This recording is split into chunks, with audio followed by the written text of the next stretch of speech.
समस्या एक ज गोडाउन है सचिन विस्तार में आरोग्य सरकारी गोडाउन है सरकारी अनाज नु गोडाउन है ત્યાં રોજ સાંજ પડે 5-6 વાગે એટલે બધા જીવડા આજુબાજુની સોસાયટીમાં ફેલાઈ જાય.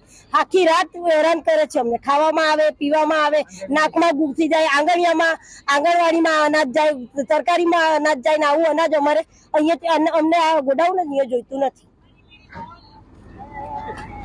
સૌથી મોટામાં મોટું ગોડાઉન છે, બરાબર, જ્યાંથી સૌથી વધારે જથ્થાની આવક જાવક થાય છે, બરાબર. એ આજુબાજુના રહેવાસીઓની એવી ફરિયાદો છે ઘણા સમયથી કે જે અનાજની અંદર જે ધનડા પડે છે જીવાતો, એ અહીંયાથી ઉડીને એમના ઘર તરફ આવે છે, એમના અનાજ ખરાબ થાય છે.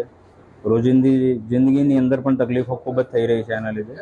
એમની ફરિયાદો એમણે મૌખિક પણ આપી અને લેખિતમાં પણ આપી હતી, બરાબર. અમારા ગોડાઉનના જે અનાજ જાળવણીના પ્રોટોકોલ પ્રમાણે જે એજન્સી મારફત આપણે દવા છંટાવવાની હોય, ફ્યુમિગેશન કરાવવાનું હોય,